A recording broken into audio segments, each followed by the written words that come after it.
ঈশ্বরের বাক্যের অংশে আমরা আসি।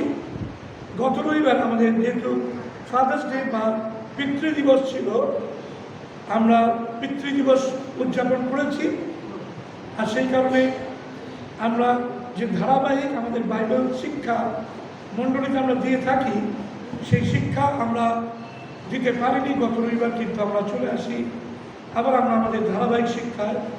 এবং গত রবিবারের আগের রবিবার আমরা প্রথম তিমথিও শেষ করেছিলাম, যেখানে তিনি বললেন তিমথিওকে, তোমার উপরেতে যে আহ্বান রয়েছে সেটাকে তুমি ঠিকমতোভাবে সামনে রাখো, তুমি ঠিকমতোভাবে সামনে রাখো, যে অভিষেক তোমার জীবনেতে রয়েছে। প্রিয় ভাই বোন, আর সেই বিষয়তে তিমথিওকে বললেন, এবং সেটা জানো যেটা তোমার কাছে গচ্ছিত আছে সেটা যেন হারিয়ে না যায়, তুমি সাবধানে ধরে রাখো। প্রথম তিমথিও তার 6 অধ্যায় 20 পদে বলছে, হে তিমথিও, তোমার কাছে যা গচ্ছিত হইয়াছে তা সাবধানে রাখো। তিমথিওকে সাবধানে রাখার বিষয়ে পৌল সতর্ক করেছেন। তাহলে আমার প্রশ্ন, যে কোন কোন বিষয়গুলোকে পৌল যেন যা গচ্ছিত রাখবেন এবং হারিয়ে যেন না ফেলেন। 3টে জিনিস আমরা দেখি, যে প্রথমত হচ্ছে পরিত্রাণ, দ্বিতীয়ত হচ্ছে তিমথিওর জীবনে আহ্বান, আর তৃতীয় হচ্ছে তিমথিওর জীবনে যে অভিষেক। 3টে জিনিস যেন হারিয়ে না ফেলেন, যেটা তার জীবনে গচ্ছিত রয়েছে। প্রিয় ভাইরা, আপনার আমার জীবনেও ঠিক একইভাবে এই 3টে জিনিস রয়েছে। আপনার জীবনে পরিত্রাণ, প্রভু থেকে আপনি বাক্যের দ্বারা পরিত্রাণ পেয়েছেন, সেই পরিত্রাণকে আপনি ধরে রাখুন, যা গচ্ছিত আছে হারিয়ে যেতে দেবেন না। দ্বিতীয়, বিশ্বাস হিসাবে আপনার জীবনে যে আহ্বান, সেই আহ্বান আপনার জীবন থেকে আপনি সরে যেতে দেবেন না। কেননা ঈশ্বর তিনি অনুগ্রহ করে আপনাকে তার খোঁয়াড়ে এনেছেন, সেই জন্য যেন সেই আহ্বানকে আপনি আপনার জীবনে না হারিয়ে ফেলেন।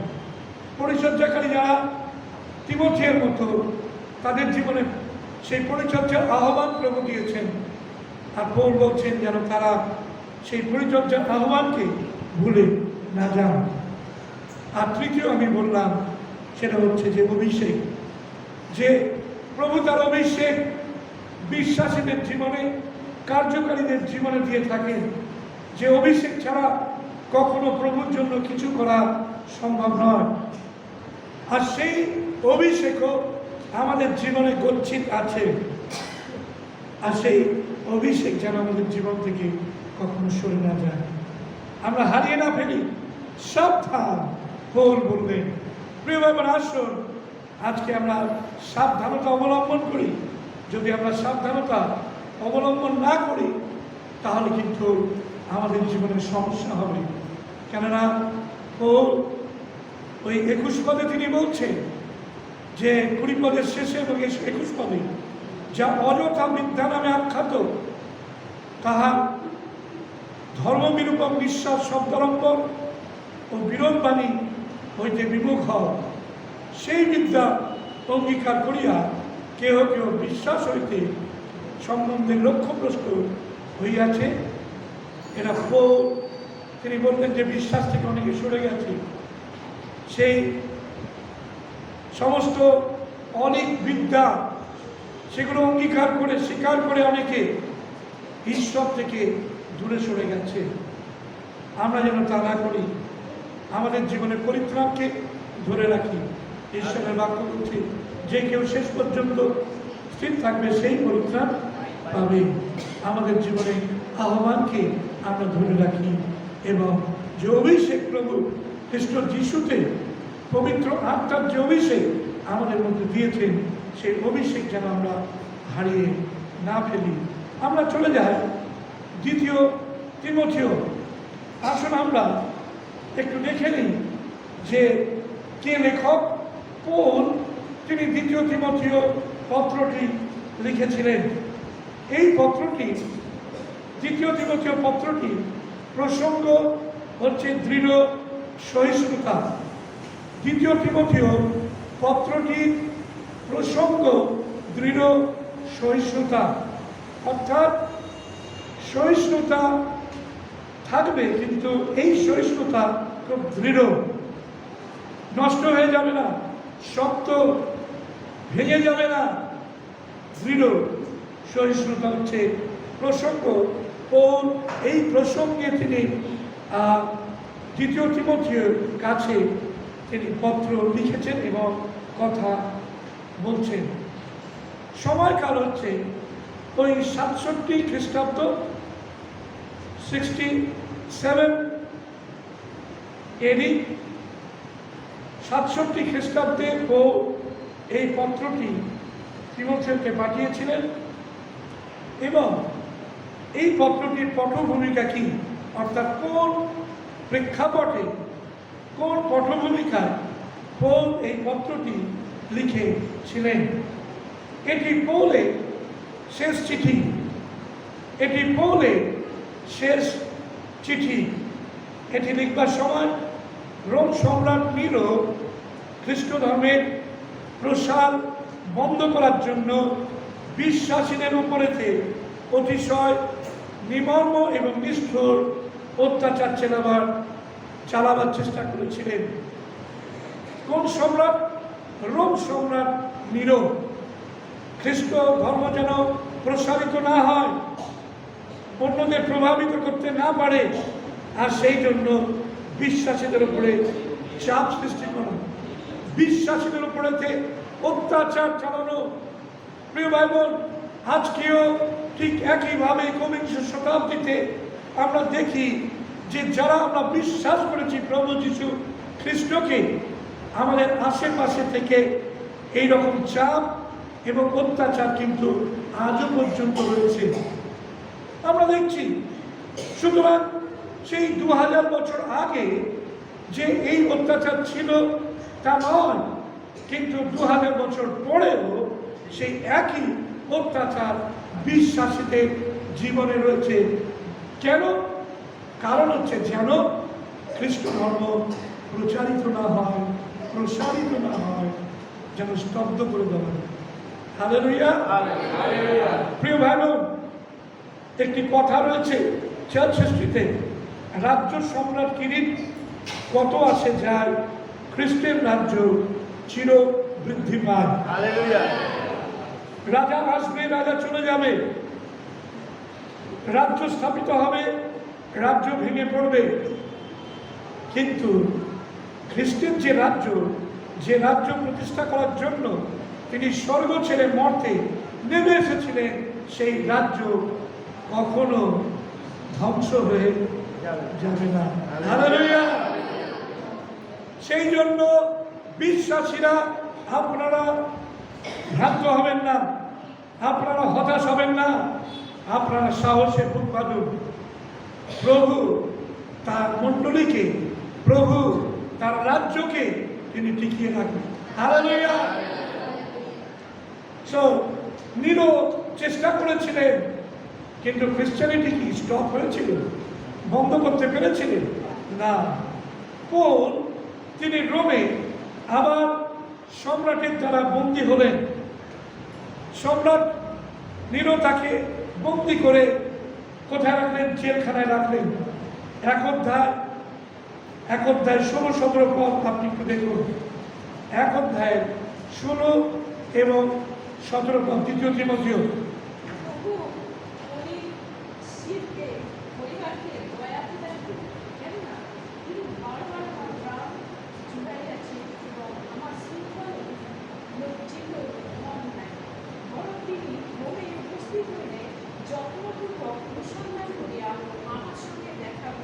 ওকে, তাহলে দেখুন, বিশেষ করে 17 পত্রিকে বলছে, আমার শৃঙ্খল হেতু লজ্জিত হন না। অর্থাৎ পৌল তার রোমে জেলখানায় বন্দী ছিলেন, আর সেই জন্য তিনি বলছেন যে সেই অনিশ্চিপরের বিষয়তে তিনি এবং তার পরিবার তারা যেভাবে পৌলের সঙ্গে সাক্ষাৎ করার জন্য তারা এসেছেন, রোমে এসে উপস্থিত হয়েছেন, এটা সত্যি সাধুবাদের বিষয়। এটা সত্যি একটি ভালো বিষয় যে তারা পৌলের পাশে এসে দাঁড়িয়েছে। খ্রিস্ট ভক্তেরা, বিশ্বাসী ভাই বোনেরা, আসুন প্রভুর লোকেদের পাশে আমরা দাঁড়াই। যখন তারা সংকটের মধ্যে দিয়ে যান, যখন তারা সমস্যার মধ্যে দিয়ে যান, তাদের থেকে দূরে পালিয়ে যাবেন না, তাদের পাশে দাঁড়ান। পৌলের পাশে অনিশ্চিপরের পরিবার তারা দাঁড়িয়েছিলেন এবং তার প্রাণকে জুড়িয়েছিলেন, কেননা পৌলকে দেখার জন্য রোমে উপস্থিত হওয়ার জন্য অনেক যত্নপূর্বক অনুসন্ধান করে পৌলের সঙ্গে যেন দেখা করতে পারেন, সেই জন্য সেই চেষ্টা তিনি করেছিলেন। আমি ঈশ্বর ধন্যবাদ জানাই এইরকম ব্যক্তিদের জন্য, এরকম বিশ্বাসীদের জন্য যাদের নাম বাইবেলের মধ্যে লিপিবদ্ধ রয়েছে। হালেলুয়া। একজন সাধারণ অপরাধী হিসাবে তিনি বঞ্চনা ভোগ করছিলেন। তিনি কোনো অসাধারণ কাজ করেননি, তিনি মার্ডার করেননি, ইত্যাদি করেননি, কিন্তু খুব সাধারণ একটি অপরাধ, আর তিনি প্রভুর সুসমাচার প্রচার করেছেন। আর সেটা কি ছিল? 2 অধ্যায় 9 পদ, 2 তিমোথেয় 2 অধ্যায় 9 পদে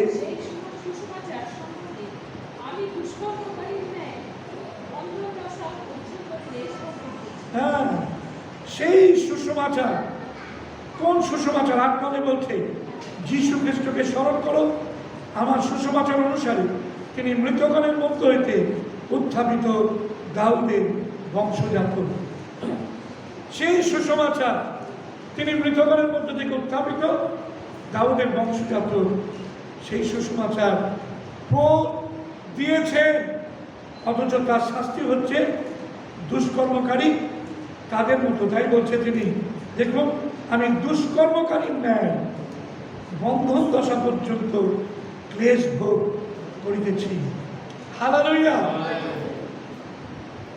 ঈশ্বরের দাস দাসীদের অনেক সময় এইরকম পরিণতি হয় যে যারা দুষ্ট, যারা অধর্মী, যারা বিধর্মী, তাদের যেরকম শাস্তি হয়, অনেক সময় ঈশ্বরের ভক্ত সন্তানদেরও সেইভাবে জেলখানায়, কারাগারের মধ্যে থাকতে হয়। তার মানে কি তারা অন্যায় করেছে?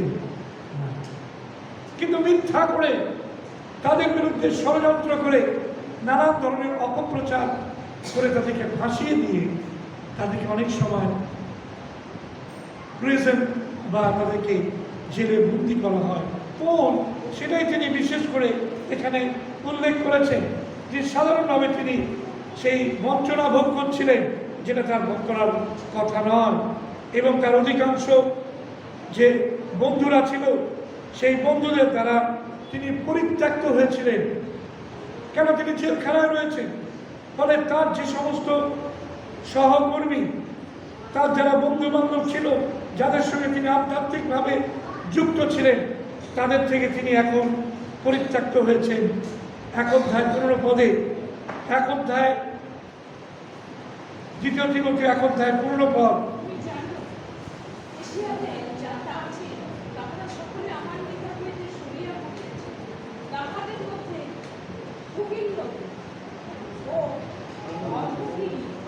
হ্যাঁ, এশিয়াতে যারা আছে তারা আমার কাছ থেকে সরে পড়েছে, এবং তাদের মধ্যে কুকিল্য ও হর্মগিনী তারাও আছে।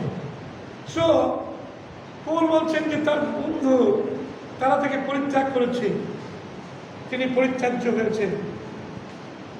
যিশু তিনি আমাদের পাপভার যখন বহন করেছেন, তখনও তিনি পরিত্যক্ত হয়েছেন। তিনি চিৎকার করে উঠেছেন, ঈশ্বর আমার, ঈশ্বর আমার, তুমি কেন আমাকে পরিত্যাগ করেছ। প্রিয় ভাই বোন, পরিত্যাগ প্রভুর কারণে, তার ধার্মিকতার কারণে, তার রাজ্যের কারণে এটা আমাদের জীবনে কিন্তু আসতে পারে এবং আসবে। আপনি প্রভুকে গ্রহণ করার জন্য আজকে আপনার আত্মীয় পরিজন আপনাকে ঘৃণা করে, আপনার আত্মীয় পরিজন তারা আপনাকে মেলচ্ছ ভাবে, আপনার আত্মীয় পরিজন থেকে আপনি বিচ্ছিন্ন। প্রভুর কারণে আপনার বন্ধুরা আপনাকে পরিত্যাগ করেছে। পৌল সেটাই তিনি তার ইয়ের মধ্যে তিনি উল্লেখ করেছেন যে তার অধিকাংশ বন্ধুরা তারা তাকে পরিত্যাগ করেছে, পরিত্যক্ত হয়েছে এবং তিনি জানতে পেরেছিলেন যে তার প্রচার কাজ শেষ হয়েছে এবং তার মৃত্যু আসন্ন। ওকে, তার প্রচার কাজ শেষ হয়ে গেছে এবং পৌলের মৃত্যু আসন্ন। পৌল সেটা বুঝতে পেরেছে। আপনি খুলুন আমার সঙ্গে 2 তিমথিও তার 4 অধ্যায়ের 6 থেকে 8 পদ এবং 18 পদ। 6 থেকে 8 পদ এবং 18 পদ।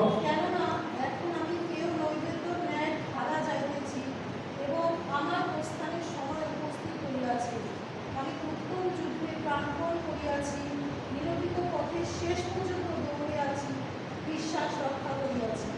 এখন অবধি আমার নিমিত্ত ধার্মিকতার মূল্য তোলা রহিয়াছি।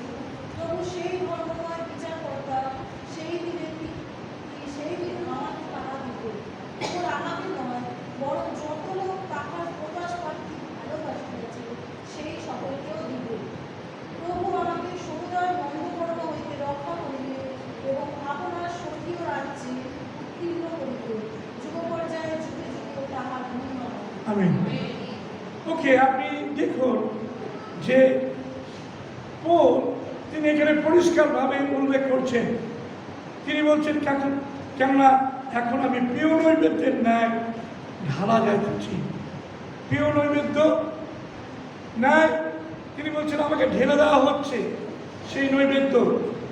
ওকে, এবং আমার প্রস্থানের সময় উপস্থিত হয়েছে। আর এখানে যে প্রস্থান প্রভু কথাটা বলেছেন, এই প্রস্থান হচ্ছে তার এই পৃথিবী থেকে তার বিদায় নেওয়ার সময় হয়ে গেছে। আর সেই জন্য তিনি বলছেন যে আমি উত্তম যুদ্ধে প্রাণপণ করেছি, আমি নিরূপিত পথে শেষ পর্যন্ত দৌড়েছি। ফিনিশিং পয়েন্ট, নিরূপিত পথে শেষ পর্যন্ত, ফিনিশিং লাইন পর্যন্ত আমি দৌড়েছি যেন জীবন মুকুল পেতে পারি। প্রিয় ভাই বোন, সুতরাং পৌল তিনি যে পটভূমিকায় এই পত্রটি লিখছিলেন, আর সেটাই আমরা দেখছি যে তার মৃত্যু আসন্ন হয়ে গেছে। আর সেই জন্য তার প্রিয় যে বৎস সম তিমথিও তার কাছে কিছু শেষকালীন বার্তা, কিছু কথাবার্তা, কিছু বিষয় যেগুলো তার সঙ্গে অংশ করে নেওয়ার প্রয়োজন ছিল। আর সেই কারণেই তিনি এই পত্রটি লিখেছেন।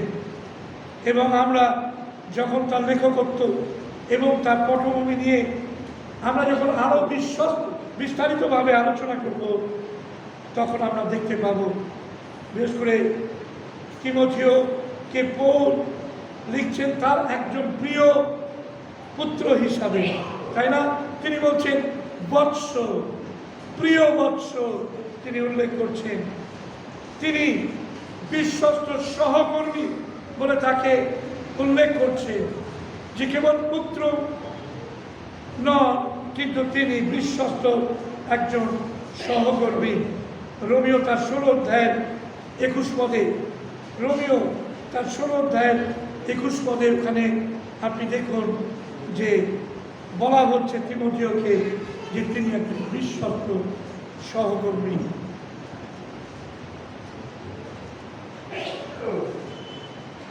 আমার সহকারী তিমথিও এবং আমার স্বজাতীয় লুকিও জাসন ও শশীর পাত্র তোমাকে মনোভাব করেছে।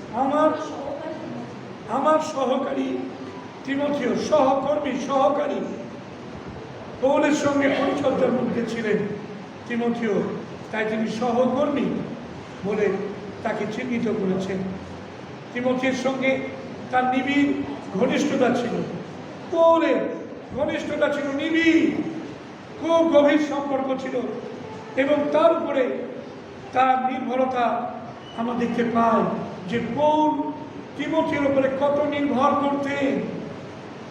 প্রিয় ভাই বোন, মনে রাখবেন যে যে পালক পালকের উপরেতে নির্ভর করে তখনই যখন তিনি তাকে বিশ্বস্ত দেখতে পান, আর তখনই তার উপরেতে নির্ভরতা রাখেন।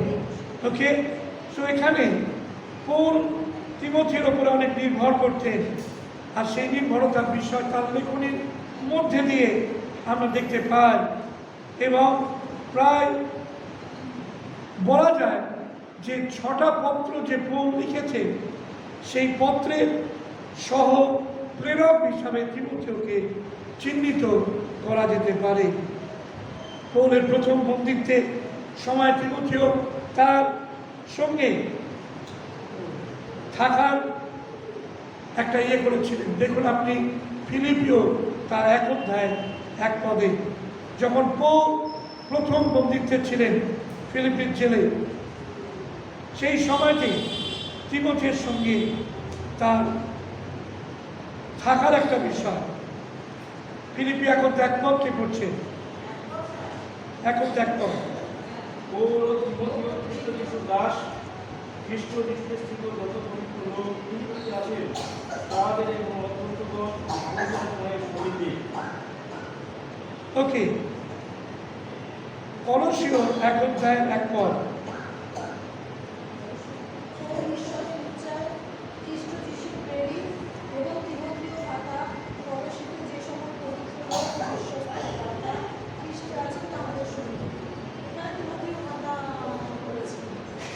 তিনি তিমথির সঙ্গে যে চলেছিলেন, আর সেটাই বিশেষভাবে এখানে তিমথির নাম বারবার করে উল্লেখ করছেন তিনি অন্যান্য পত্রের মধ্যে।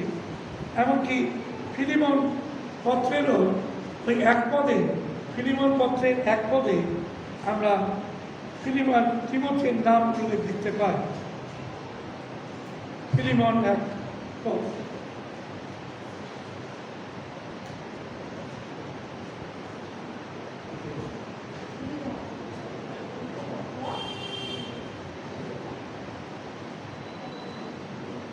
পাওয়া গেছে? পৌল খ্রিস্ট যিশুর বন্দী এবং ভ্রাতা তিমথিও আমাদের প্রেমপাত্র। পৌল খ্রিস্ট যিশুর বন্দী, আমাদের ভ্রাতা তিমথিও। সুতরাং হতে পারে হয়তো পৌলও হয়তো তিনি ছিলেন তার সঙ্গে, হতে পারে, এবং তার কাছে পৌলের 2খানা ব্যক্তিগত পত্র যে লিখেছেন, সেই 2টো পত্রই হচ্ছে 1 তিমথিও এবং 2 তিমথিও। পৌল যখন আসন্ন মৃত্যুদণ্ড ভোগ করতে যাচ্ছিলেন, তখনও তিনি 2বার তিমথিওকে অনুরোধ করেছিলেন যেন তিনি রোমে তার সঙ্গে আবার মিলিত হন। সুতরাং পৌল তিমথিওকে এতটাই নির্ভর করতেন যে তিনি মৃত্যুদণ্ড ভোগ করতে যাচ্ছেন, তাকে মারা হবে, আর সেই সময়তে তিনি তিমথিওকে ডেকে পাঠালেন, তিমথিও তুমি এসো, আমি তোমার সঙ্গে দেখা করতে চাই। কিছু গোপন কথা, কিছু প্রভুর বিষয়তে যেটা প্রভু তাকে জানিয়েছিলেন, সেই বিষয়টা তিনি তার সঙ্গে তিনি অংশ করে নেওয়ার জন্য চিন্তা করেছিলেন। আর সেই জন্যই তিনি তার মৃত্যুদণ্ডের আগে তিমথিওকে অনুরোধ করেছিলেন যেন তিনি রোমে পৌলের সঙ্গে মিলিত হতে আসেন। আপনি খুলুন 2 তিমথিও তার 4 অধ্যায়ের 9 পদ এবং 21 পদ। 2 তিমথিও 4 অধ্যায়ের 9 পদ এবং 21 পদ।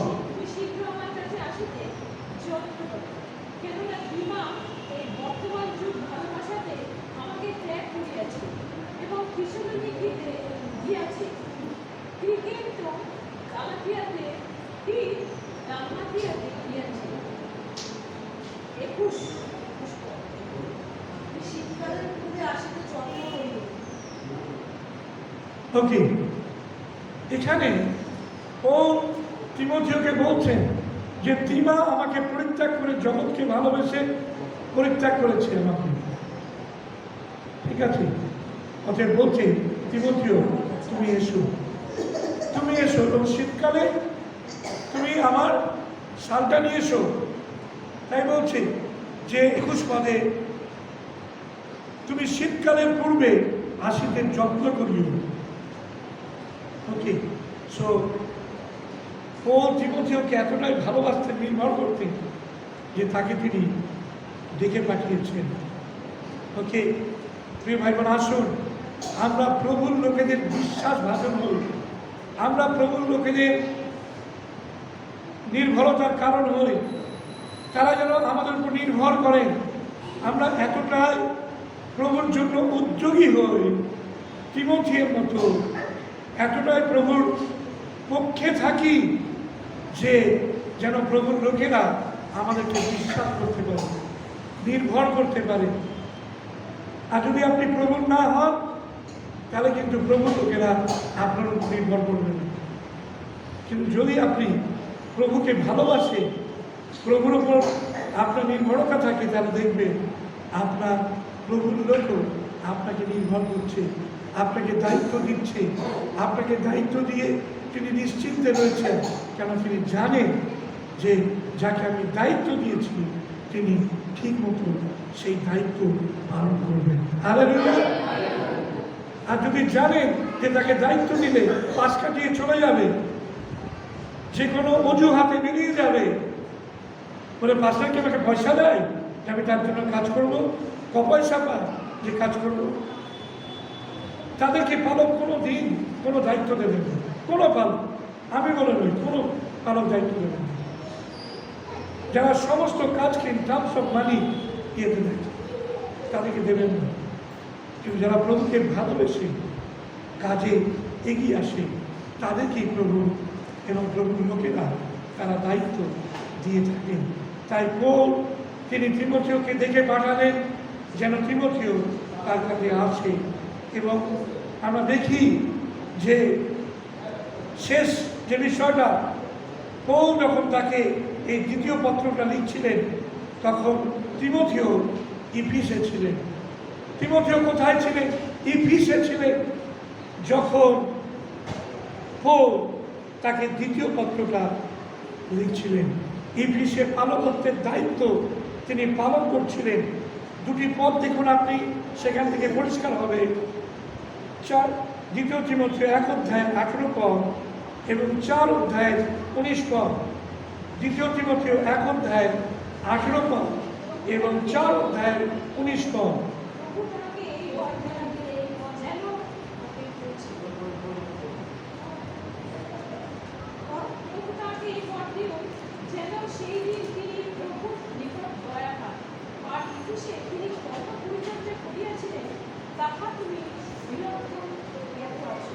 ওকে,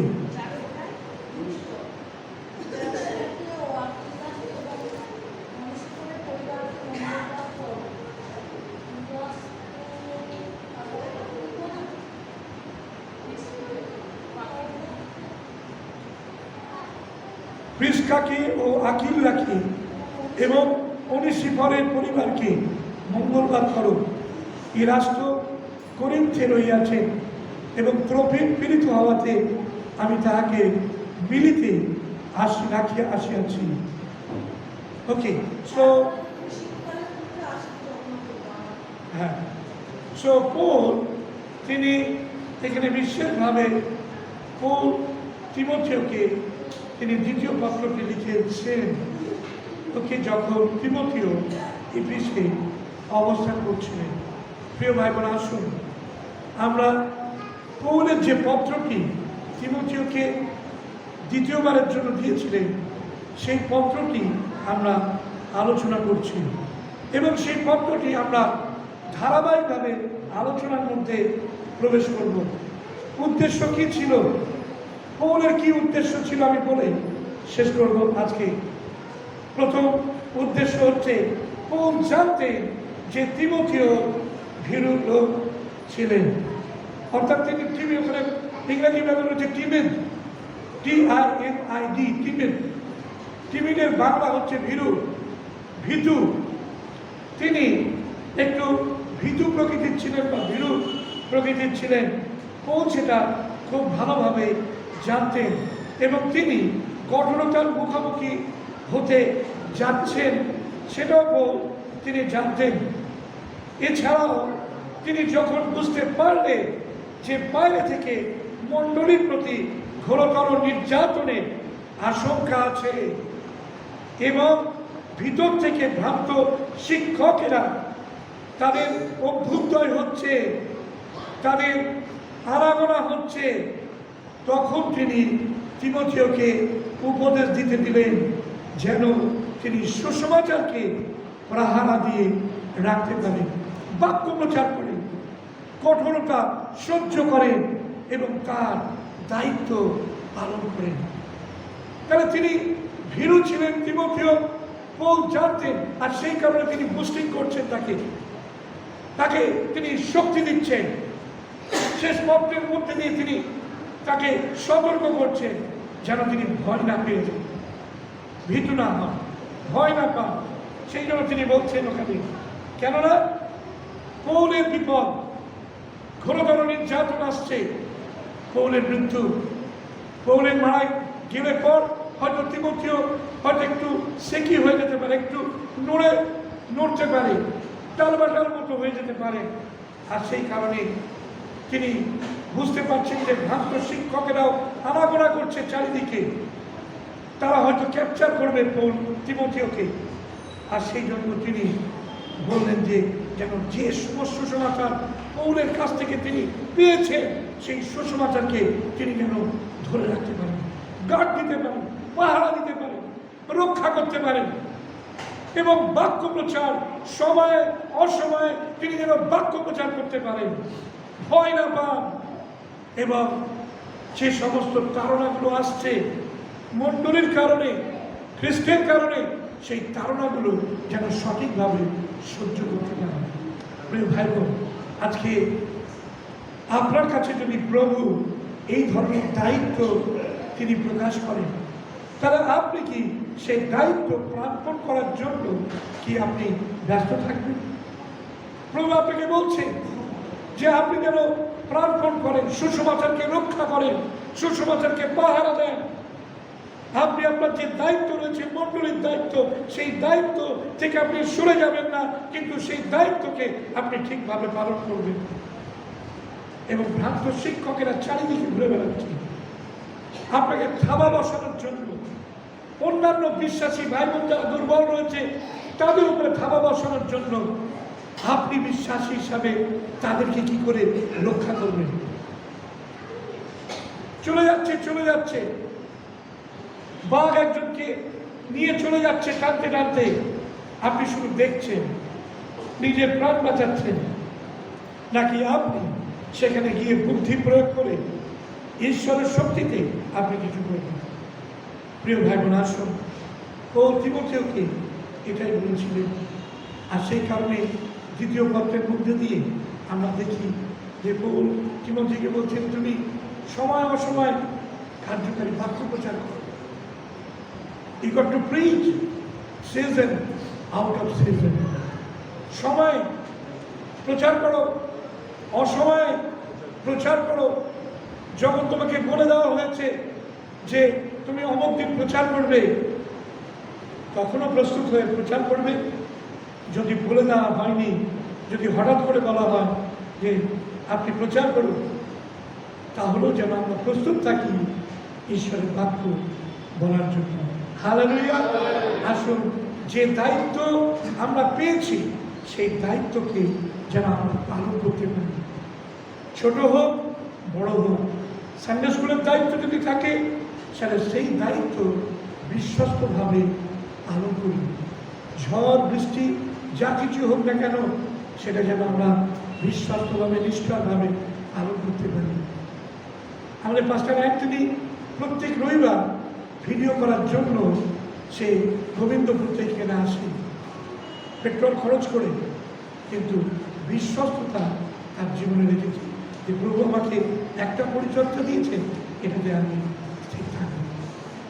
প্রিয় ভাই বোন, আমাদের যে পরিবারের পরিচর্যা প্রভু আমাদের দিন না কেন পালকের দ্বারা, সেই পরিচর্যাকে ঈশ্বর থেকে প্রাপ্ত প্রদত্ত দায়িত্ব বলে যেন আমরা কনসিডার করি, সেই দায়িত্ব থেকে আমরা সরে না যাই। রাজদূত হচ্ছে না, কত সপ্তাহ হয়ে গেল। আমার মনে হয় যিনি রাজদূতের দায়িত্বে রয়েছেন তার দায়িত্ব সম্পর্কে সচেতন হওয়া প্রয়োজন রয়েছে আমার মনে হয়। কেন প্রভু তাকে কিছু দায়িত্ব দিয়েছেন পালকের মধ্যে। মহিলা সমিতির দায়িত্ব, এইরকমভাবে বিভিন্ন কাজের দায়িত্ব, বাজারের দায়িত্ব, রান্নার দায়িত্ব, লোকজনকে বসানোর দায়িত্ব, যে সমস্ত দায়িত্বগুলো আমরা প্রাপ্ত হয়েছি প্রভুর কাছ থেকে, সেই দায়িত্বগুলো যেন আমরা বিশ্বস্তভাবে পালন করতে পারি প্রিয় ভাই বোন। আর তবেই আমাদের কাছে এই পুস্তকটি পাঠ করা সার্থক হবে। তা নাহলে শুধু কেবলমাত্র বাইবেল স্টাডি হবে, বাইবেলের বাক্যগুলো আমরা পড়বো শুনবো, কিন্তু সেগুলো যদি কার্যকারিতা আমাদের জীবনে না থাকে তাহলে বৃথায়। পৌল তিমথিওকে একটা চরম সংকটময় মুহূর্তের মধ্যে তিনি তাকে কিছু কথা বলেছিলেন, দায়িত্ব দিয়ে দিয়েছিলেন। প্রিয় ভাই, আসুন আমরা দায়িত্ব নেওয়ার জন্য প্রস্তুত থাকি, বানিয়ে রাখা, সরে না পড়ি, অজুহাত না দেখাই, কিন্তু প্রভুর দায়িত্ব বলে মনে করে আমরা যেন সেই দায়িত্ব গ্রহণ করতে প্রস্তুত থাকি। আসলে আমরা প্রার্থনায় অবনত হই, প্রভুর কাছে নিজেদেরকে সমর্পণ করি। মঙ্গলের আখর ত্রাণেশ্বর, তোমার ধন্যবাদ জানাই যে তুমি তোমার বাক্যের মধ্যে দিয়ে আজকে আমাদের সঙ্গে কথা বলছো। আমরা তোমার ধন্যবাদ জানাই যে প্রভু দ্বিতীয় তিমথিও পত্রের মধ্যে দিয়ে তুমি আমাদের সঙ্গে কথা বললে। পৌল চরম সংকটের মধ্যে ছিলেন, বন্দিত্বের মধ্যে ছিলেন, এবং সেই বন্দিত্বে তিনি জানতে পেরেছিলেন যে তার মৃত্যু আসন্ন। তাই প্রভু তোমার কাছে প্রার্থনা করি যে যেমন তিমথিওর কাছে পৌল তার সমস্ত দায়িত্ব কর্তব্য বুঝিয়ে দেওয়ার জন্য তিনি পত্র লিখেছিলেন, এবং এফিসীয় মণ্ডলীর মধ্যে যে সমস্যা ছিল সেই সমস্যাকে কি করে তিনি সমাধান করবেন সে বিষয়ে পৌল তাকে জানালেন, তাকে ডেকে পাঠালেন।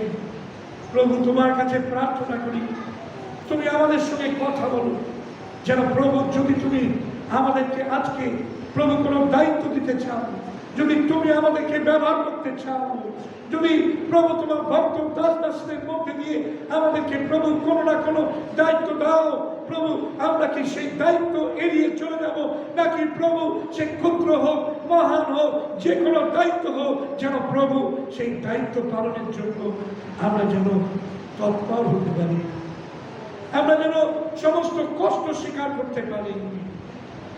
প্রভু তুমি দয়া করে আমাদের সাহায্য করো, সেই একাগ্রতা, সেই নম্রতা, সেই প্রভু শিষ্টাচার প্রভু এবং সমর্পণ খ্রিস্ট যিশুতে তুমি আমাদের প্রত্যেকের প্রতি দয়া করো।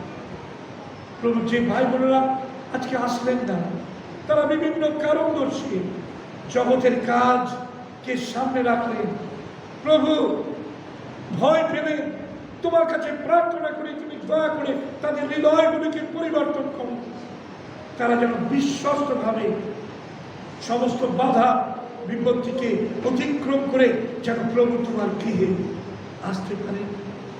জীবিত প্রভু, আমরা যদি বাঁচি আমরা তোমার, আমরা যদি মরি আমরা তোমার, কেননা প্রভু আমরা জীবিত থাকি বা মরি আমরা খ্রিস্ট যিশুর। প্রভু যখন এই বাক্য আমাদের হৃদয়তে আমরা সংস্থাপন করি তখন আমরা জানি যে সকল পরিস্থিতিকে আমরা মানিয়ে নিতে পারবো, এবং প্রভু তোমার প্রতি আমরা আমাদের বিশ্বস্ততা দেখাতে পারবো। তুমি দয়া করে আমাদের প্রত্যেককে তুমি ধন্য, আমাদের প্রত্যেককে তুমি ছোঁও। যতজন আজকে এই বাক্য শ্রবণ করেছেন তাদের প্রত্যেকের সঙ্গে তুমি বিশেষভাবে কথা বলো, যেন প্রভু আগামী দিনে এই বাক্যের কার্যকারী তারা হতে পারে। ধন্যবাদ জানাই প্রার্থনা তুমি শুনলে, ধন্যবাদ জানাই প্রার্থনার উত্তর দিলে। যারা অসুস্থ রয়েছেন অসুস্থতার কারণে মণ্ডলীতে আসতে পারেননি, প্রভু তুমি তাদের প্রত্যেককে তুমি স্পর্শ করো, তাদের প্রত্যেককে তুমি ছোঁয়ো, তোমার আরোগ্যতার ছোঁয়া দাও খ্রিস্ট যিশুর নামেতে, যেন প্রভু তারা সুস্থতা নিয়ে তোমার মণ্ডলীতে এসে ধন্যবাদ জানাতে পারে। প্রভু ওই স্বামীকে তুমি স্পর্শ করো, তার সমস্ত ব্যথা বেদনা খ্রিস্ট যিশুর নামেতে তুমি দূর করো। প্রভু সেই যুবকের প্রতি কৃপা করো, প্রভু তার পক্ষে তুমি কার্য করো। জীবিত প্রভু তুমি তার সঙ্গে কথা বলো, তাকে তুমি ধরো, যেন সে তোমার রব শুনতে পারে। জীবিত প্রভু তোমার এই চরণ তলে প্রার্থনা বিনতি রাখি। ধন্যবাদ জানাই, প্রার্থনা শুনলে অনেকে জল এবং তেল প্রভু বিশ্বাস করে তারা নিয়ে এসেছেন, কুসংস্কারের ছলে নয়, কিন্তু প্রভু প্রকৃতপক্ষেই সরলতায় তোমার কাছে নিয়ে এসেছেন। তুমি তোমার পবিত্র রক্ত যিশুর নামেতে ছিটিয়ে দাও, যেন যিশুর রক্ত মিশ্রিত জল তেল যেন অলৌকিক আশ্চর্য কাজ করে, এবং তারা সেই প্রভু জল তেল ব্যবহার করে যিশুকে আরো গভীরভাবে জানতে পারে যে যিশুই প্রভু, তিনি পরিত্রাতা, তিনি জীবন্ত ঈশ্বর, তিনি ছাড়া অন্য কেউ। প্রভু আমাদের চাই ফেলোশিপে তুমি আশীর্বাদ দিও। ভাই বোনেরা যে যার গৃহে ফিরে যাবে, তুমি তাদের সুরক্ষিতভাবে গৃহে পৌঁছতে তুমি সাহায্য করো।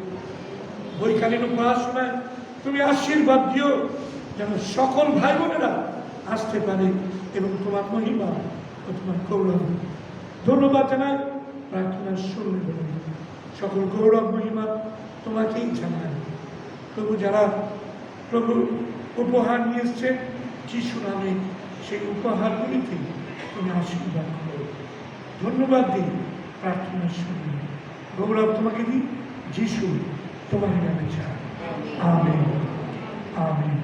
আর এখন পিতা ঈশ্বরের